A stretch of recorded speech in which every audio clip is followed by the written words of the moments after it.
Hey there, welcome to Moral Dilemma Court. This is a new series on the Scholar channel in which we will have interesting debates about very controversial topics. For instance, in this episode we'll be talking about the heavily debated subject matter of the line between a drink and a soup. Real groundbreaking stuff here, my friends. Seeing as we're on the topic of court, I might as well introduce you to the face of this series, and the highly talented and underappreciated jjzam legal team. Giles, attorney at law. Now, I know he may be a little unorthodox looking, but believe me, that lawyer, is more than capable. He's saved my ass time and time again with his shining smile, glowing presence, and silver tongue. Ubisoft, Rockstar, Marvel, NASA, and the state of New Hampshire have attempted to sue me multiple times for alleged suspicious actions and crimes, and guess who acquitted me every time? Yep, good old Giles here. Don't believe me? Here's his resume. Impressive stuff, huh? You know, in fact, Giles recently won a legal battle against those scoundrels Sony, since they wanted to convict me for quote-unquote stealing their quote-unquote intellectual property for my upcoming production, Arachnid Lad, Inside the Arachnid World.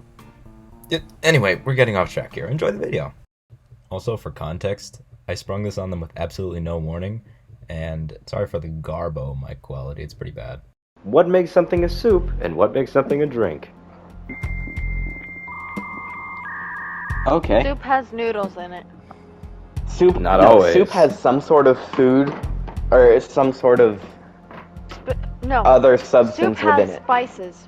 However, drinks can also have other substances in them, making ice water a soup. No, listen, Jordan.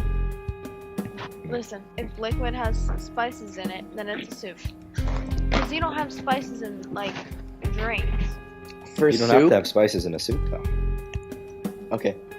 For soup, the whatever is within the liquid is taking in the flavor of the soup itself, and it is using the soup as a medium to consume those other objects, whereas a drink is entirely of the service of the beverage. What about a smoothie?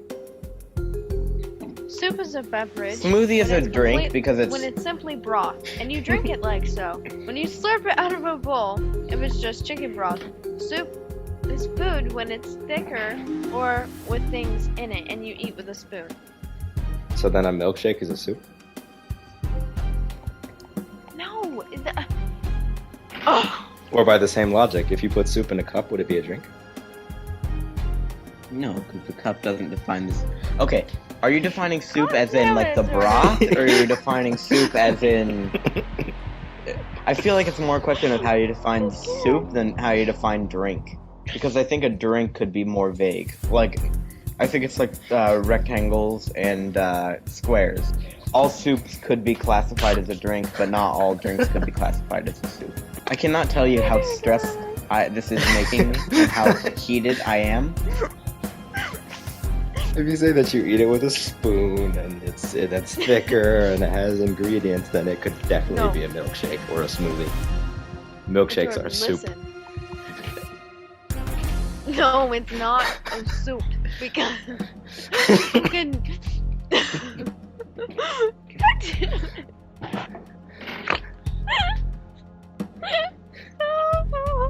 Oh, I want to hear the argument.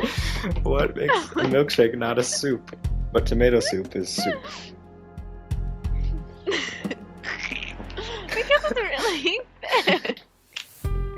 Okay, the milkshake is thick. The soup is also thick, making them both soup. Or Okay. a substance or mixture perceived to resemble soup in appearance or consistency, whereas drink is a liquid that can be swallowed as refreshment or nourishment. Soup can be swallowed as refreshment or nourishment. Why do people eat soup a lot when they're sick? Nourishment. Before we continue this, Jordan, what's your stance on the matter? My stance? One. I'm just the devil's advocate. I'm asking you the question so I can get more insight. I'm literally I about think- to crack this whip. What? You have a whip? You have a whip? Yeah. Can I see? No, that was a joke. See? I'm done with arguing on this. I'm not letting this take up any more of my time. Exactly. It's too hot of a topic.